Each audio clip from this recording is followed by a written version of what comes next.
പിതാവും പുത്രനും പരിശുദ്ധാത്മാവുമായ ത്രിയേക ദൈവത്തിൻ്റെ തിരുനാമത്തിന് എന്നേക്കും മഹത്വമുണ്ടായിരിക്കട്ടെ. ആമേൻ. തിരുവചനത്തിൻ്റെയും പരിശുദ്ധ കുർബാനയുടെയും വിസ്മയം പകരുന്ന നോമ്പുകാല ധ്യാനം 6-ാം ദിവസത്തിലേക്ക് ഏവർക്കും സ്വാഗതം. പ്രിയമുള്ളവരെ, ഇന്നു മുതൽ മിസ്റ്റിക്കൽ മാർഗത്തിലൂടെയുള്ള നമ്മുടെ നോമ്പുകാല ധ്യാനം ദിവ്യകാരുണ്യനാഥൻ്റെ തിരുമുൻപിലാണ് നാം നടത്തുന്നത്. അതുവഴി വചനവിസ്മയവും പരിശുദ്ധ കുർബാനയുടെ അത്ഭുത ശക്തിയും നമ്മുടെ അനുദിന ജീവിതത്തിൽ അനുഭവിച്ചറിയാനിടയാകും. പരമപരിശുദ്ധ ദിവ്യകാരുണ്യത്തിൽ എഴുന്നള്ളി വസിക്കുന്ന യേശു തമ്പുരാനെ, ഞങ്ങളിലേക്ക് എഴുന്നള്ളി വന്ന് ഞങ്ങളുടെ ഹൃദയങ്ങളിൽ പരിശുദ്ധ ത്രിത്വത്തിന് വാസയോഗ്യമായ ഭവനമൊരുക്കി ത്രിത്വൈക ദൈവത്തോടൊത്തു വസിച്ച് തിരുഹിതപ്രകാരം ജീവിക്കാൻ ഞങ്ങളെ സഹായിച്ചനുഗ്രഹിക്കണമേ എന്ന് ഹൃദയപൂർവ്വം പ്രാർത്ഥിച്ചുകൊണ്ട് നമുക്ക് തിരുവചന ധ്യാനം ആരംഭിക്കാം. നോമ്പിൻ്റെ 6-ാം ദിവസത്തിലെ സുവിശേഷ ഭാഗം വിശുദ്ധ മത്തായി എഴുതിയ സുവിശേഷം 11-ാം അധ്യായം 20 മുതൽ 24 വരെയുള്ള വാക്യങ്ങൾ. യേശു താൻ ഏറ്റവും കൂടുതൽ അത്ഭുതങ്ങൾ പ്രവർത്തിച്ച നഗരങ്ങൾ മാനസാന്തരപ്പെടാത്തതിനാൽ അവയെ ശാസിക്കുന്നതാണ് ഈ സുവിശേഷ ഭാഗത്തിൻ്റെ ഉള്ളടക്കം. യേശു പറയുന്നു, കൊറാസിൻ, നിനക്ക് ദുരിതം! ബത്സയിദ, നിനക്ക് ദുരിതം!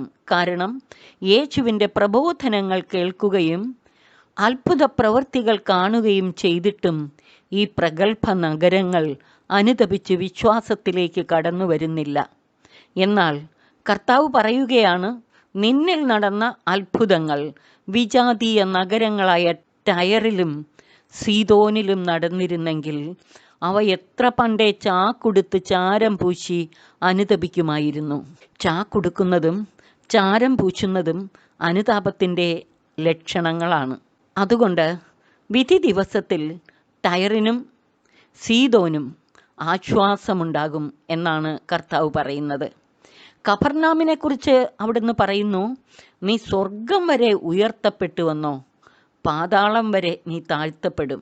കർത്താവിൻ്റെ കാലത്ത് വാനോളം ഉയർന്ന പ്രഗത്ഭ പട്ടണം യേശുവിലൂടെ തന്നിൽ സംഭവിച്ച അത്ഭുതങ്ങൾ കണ്ടിട്ടും അനുതപിക്കുകയോ അവനിൽ വിശ്വസിക്കുകയോ ചെയ്തില്ല. ആ അത്ഭുതങ്ങൾ സോദോമിൽ സംഭവിച്ചിരുന്നെങ്കിൽ അത് ഇന്നും നിലനിൽക്കുമായിരുന്നു എന്നാണ് കർത്താവ് പറയുന്നത്. അതിനാൽ വിധി ദിനത്തിൽ സോദോമിൻ്റെ സ്ഥിതി കഫർനാമിൻ്റേതിനേക്കാൾ സഹനീയമായിരിക്കും. അവർ തിന്മ ചെയ്തെങ്കിലും യേശുവിൻ്റെ പ്രബോധനങ്ങൾ കേൾക്കുകയോ അത്ഭുതങ്ങൾ കാണുകയോ ചെയ്തില്ലല്ലോ. അതുകൊണ്ട് അവർക്ക് ശിക്ഷയുടെ കാഠിന്യം ഇളച്ചു കിട്ടും. ഇത് ക്രൈസ്തവരായ നമുക്ക് നൽകുന്ന സന്ദേശം, നാം മാനസാന്തരപ്പെടുന്നില്ലെങ്കിൽ നമ്മുടെ തെറ്റുകൾക്ക് ഇതര ജനത്തേക്കാൾ കൂടുതൽ ശിക്ഷ അനുഭവിക്കേണ്ടി വരും എന്നാണ്. കരുണാപൂർണനായ കർത്താവ് യഥാർത്ഥത്തിൽ അവർ മനസ്സ് തിരിഞ്ഞ് യേശുവിലുള്ള വിശ്വാസത്തിലേക്ക് കടന്നു വരാൻ വേണ്ടിയാണ് ഇപ്രകാരം ശാസിച്ചത്. പക്ഷേ അവർ മനസ്സു തിരിഞ്ഞില്ല. അതിനാൽ ആ മഹാനഗരങ്ങൾ തകർന്നടിഞ്ഞു. 2000 വർഷങ്ങളായിട്ടും ഇന്നും ആ തകർന്നടിഞ്ഞ അവസ്ഥയിൽ തന്നെ പുനരുദ്ധരിക്കപ്പെടാതെ ജനവാസമില്ലാതെ കിടക്കുന്നു ഈ നഗരങ്ങൾ. സോദോം ഗൊമോറ പോലെ ഈ പ്രദേശങ്ങൾ നമുക്ക് വലിയ മുന്നറിയിപ്പിൻ്റെ അടയാളങ്ങളായി ഇന്നും നിലകൊള്ളുന്നു. ഇന്നത്തെ ലേഖന ഭാഗം ഗലാത്യർക്ക് എഴുതിയ ലേഖനം 3-ാം അധ്യായം 26 മുതൽ 29 വരെയുള്ള വാക്യങ്ങൾ. 3 പ്രധാന സന്ദേശങ്ങളാണ് ഈ തിരുവചനം വഴി ശ്ലീഹ നമുക്ക് നൽകുന്നത്. 1, യേശുക്രിസ്തുവിലുള്ള വിശ്വാസം വഴി നാം ദൈവമക്കളുടെ സ്ഥാനത്തേക്ക് ഉയർത്തപ്പെടുന്നു എന്ന സത്യം നമ്മളെ ഓർമ്മിപ്പിക്കുന്നു. 2, ക്രിസ്തുവിനോട് ഐക്യപ്പെടാൻ വേണ്ടി സ്നാനം സ്വീകരിച്ചിരിക്കുന്ന എല്ലാവരും ക്രിസ്തുവിനെ ധരിച്ചിരിക്കുന്നു. അതായത് മാമോദിസ സ്വീകരിച്ചവരെല്ലാം ക്രിസ്തുവാഹകരാണ്. ക്രിസ്തുവുമായി ഐക്യപ്പെട്ട ജീവിതം നയിക്കാൻ വിളിക്കപ്പെട്ടവരും കടപ്പെട്ടവരുമാണ്. ഇക്കാര്യത്തിൽ യഹൂദനെന്നോ ഗ്രീക്കുകാരനെന്നോ അടിമയെന്നോ സ്വതന്ത്രനെന്നോ പുരുഷനെന്നോ സ്ത്രീയെന്നോ വ്യത്യാസമില്ല. എല്ലാവരും യേശു ക്രിസ്തുവിൽ ഒന്നാണ്. 3, നാം ക്രിസ്തുവിനുള്ളവരാണെങ്കിൽ അബ്രഹാത്തിൻ്റെ സന്തതികളും ഉടമ്പടി വാഗ്ദാനമനുസരിച്ചുള്ള അവകാശികളുമാണ്. ചുരുക്കത്തിൽ, അനുതപിച്ച് യേശുവിലുള്ള വിശ്വാസത്തിലേക്ക് കടന്നു വരാനും ദൈവമക്കളും ക്രിസ്തുവാഹകരുമായി യേശുവുമായി ഐക്യപ്പെട്ട ജീവിതം നയിച്ച് നമുക്ക് വാഗ്ദാനം ചെയ്യപ്പെട്ട ത്രിയേക ദൈവത്തിൻ്റെ സ്നേഹ കൂട്ടായ്മയിലുള്ള രക്ഷയുടെ അനുഭവത്തിലേക്ക് വളരാൻ ഇന്നത്തെ വചനഭാഗങ്ങൾ നമ്മെ ആഹ്വാനം ചെയ്യുന്നു. എന്നാൽ നാളത്തെ, അതായത് നോമ്പിൻ്റെ 7-ാം ദിവസത്തെ സുവിശേഷ ഭാഗം സ്വർഗസ്ഥനായ പിതാവിൻ്റെ ഇഷ്ടം നിറവേറ്റി ജീവിച്ച് വിശ്വാസത്തിൽ ശക്തി ആർജിച്ചു വളരാൻ നമ്മെ ആഹ്വാനം ചെയ്യുന്നു. വിശുദ്ധ മത്തായി എഴുതിയ സുവിശേഷം 7-ാം അധ്യായം 20 മുതൽ 28 വരെയുള്ള വാക്യങ്ങൾ. ഈ സുവിശേഷ ഭാഗത്ത് യേശു തമ്പുരാൻ നമ്മോട് പറയുന്നു, കർത്താവേ കർത്താവേ എന്ന് എന്നോട് വിളിച്ചപേക്ഷിക്കുന്നവനല്ല, എൻ്റെ സ്വർഗസ്ഥനായ പിതാവിൻ്റെ ഇഷ്ടം നിറവേറ്റുന്നവനാണ് സ്വർഗരാജ്യത്തിൽ പ്രവേശിക്കുക. അതായത് നമ്മുടെ പ്രാർത്ഥന ജീവിതത്തിൽ പ്രതിഫലിക്കണം. നമ്മുടെ വാക്കും പ്രവൃത്തിയും തമ്മിൽ പൊരുത്തപ്പെടണം. നമ്മുടെ ജീവിതം കർത്താവിൻ്റെ മഹത്വത്തിന് കാരണമായി തീരണം.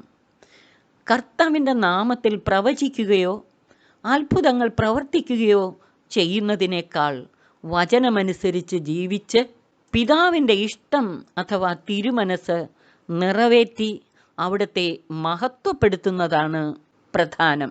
അന്ന്, അതായത് ന്യായവിധിയുടെ ദിനത്തിൽ പലരും എന്നോട് ചോദിക്കും, കർത്താവേ, ഞങ്ങൾ നിൻ്റെ നാമത്തിൽ പ്രവചിക്കുകയും നിൻ്റെ നാമത്തിൽ പിശാചുക്കളെ പുറത്താക്കുകയും നിൻ്റെ നാമത്തിൽ നിരവധി അത്ഭുതങ്ങൾ പ്രവർത്തിക്കുകയും ചെയ്തില്ലേ? അപ്പോൾ ഞാൻ അവരോട് പറയും, നിങ്ങളെ ഞാൻ ഒരിക്കലും അറിഞ്ഞിട്ടില്ല. അനീതി പ്രവർത്തിക്കുന്നവരെ, നിങ്ങൾ എന്നിൽ നിന്ന് അകന്നു പോകുവിൻ. ഈ കഠിന വാക്കുകൾ കേൾക്കുവാൻ ആർക്കും ഇടയാകരുതെന്ന് നമുക്ക് ആത്മാർത്ഥമായി കർത്താവിനോട് അപേക്ഷിച്ച് പ്രാർത്ഥിക്കാം. സ്വന്തം മഹത്വം തേടാതെ ദൈവമഹത്വത്തിനു വേണ്ടി ജീവിക്കാം. അത്ഭുതങ്ങളും അടയാളങ്ങളും പ്രവർത്തിച്ച് സ്വയം മഹത്വപ്പെടുത്തി ജീവിക്കാതെ ദൈവമഹത്വത്തിനു വേണ്ടി ദൈവകൽപ്പനകളനുസരിച്ച് തിരുഹിതപ്രകാരം ജീവിച്ചുകൊണ്ട് നമുക്ക് പരിശ്രമിക്കാം. 24 മുതലുള്ള വാക്യങ്ങളിൽ ഈശോ പറയുന്നു, എൻ്റെ ഈ വചനം ശ്രവിക്കുകയും അവ അനുസരിക്കുകയും ചെയ്യുന്നവൻ പാറമേൽ ഭവനം പണിത വിവേകമതിയായ മനുഷ്യന് തുല്യനായിരിക്കും. മഴ പെയ്തു, വെള്ളപ്പൊക്കമുണ്ടായി, കാറ്റൂതി, അത് ഭവനത്തിന്മേൽ ആഞ്ഞടിച്ചു, എങ്കിലും അത് വീണില്ല. എന്തുകൊണ്ടെന്നാൽ അത് പാറമേൽ സ്ഥാപിതമായിരുന്നു. അതായത് ഉറച്ച വിശ്വാസമാകുന്ന പാറമേൽ ജീവിതം പണിതുയർത്തുന്നവർ ഏത് പ്രതികൂലങ്ങൾ വന്നാലും തളരാതെ അതിനെ അതിജീവിക്കും. എൻ്റെ ഈ വചനങ്ങൾ കേൾക്കുകയും എന്നാൽ അത് അനുസരിക്കാതിരിക്കുകയും ചെയ്യുന്നവൻ മണൽപ്പുറത്ത് ഭവനം പണിത ഭോഷന് തുല്യനായിരിക്കും. മഴ പെയ്തു, വെള്ളപ്പൊക്കമുണ്ടായി, കാറ്റൂതി, അത് ഭവനത്തിന്മേൽ ആഞ്ഞടിച്ചു, അത് വീണുപോയി, അതിൻ്റെ വീഴ്ച വലുതായിരുന്നു. ഇതുപോലെയാണ് വിശ്വാസത്തിൻ്റെ ഉറപ്പില്ലാത്തവർ. പ്രതികൂലങ്ങൾ വരുമ്പോൾ അവർ തകർന്നടിയും. യേശുവിൻ്റെ പ്രബോധനത്തെപ്പറ്റി ജനം വിസ്മയിച്ചു. കാരണം നിയമജ്ഞരെ പോലെയല്ല, അധികാരമുള്ളവനെ പോലെയാണ് യേശു പഠിപ്പിച്ചത്. പ്രിയമുള്ളവരെ, ആത്മന ദിവ്യകാരുണ്യനാഥൻ്റെ തിരുസന്നിധിയിലിരുന്ന് ഈ വചന സന്ദേശങ്ങൾ ഹൃദയത്തിൽ സംഗ്രഹിച്ച് ധ്യാനിച്ച് ഇന്നും നാളെയും അനുതാപത്തിലൂടെ യേശുവിലുള്ള വിശ്വാസത്തിലേക്ക് വളരാനും ദൈവമക്കളും ക്രിസ്തുവാഹകരുമായി സ്വർഗസ്ഥനായ പിതാവിൻ്റെ ഇഷ്ടം നിറവേറ്റി ജീവിച്ച് പാറ പോലെ ഉറച്ച വിശ്വാസത്തിലേക്ക് വളരാനും യേശുവുമായി ഐക്യപ്പെട്ട ജീവിതം നയിച്ച് ത്രിയേക ദൈവത്തിൻ്റെ സ്നേഹ കൂട്ടായ്മയിലുള്ള രക്ഷയുടെ അനുഭവത്തിലേക്ക് വളരാനും നമുക്ക് പരിശ്രമിക്കാം. അങ്ങനെ നമ്മുടെ അനുദിന ജീവിതത്തിൽ വചനവിസ്മയം ദർശിക്കുന്നതിനും ദൈവത്തിൻ്റെ മഹത്വം ദർശിക്കുന്നതിനും പരിശുദ്ധ കുർബാനയുടെ അതുല്യ ശക്തി രുചിച്ചറിയുന്നതിനും ഒക്കെ നമുക്കിടയാകട്ടെ. സർവശക്തൻ അതിനായി നമ്മെ അനുഗ്രഹിച്ച് ആശീർവദിക്കട്ടെ. പിതാവിനും പുത്രനും പരിശുദ്ധാത്മാവിനും സ്തുതി, ആദിമുതൽ എന്നേക്കും ആമേൻ.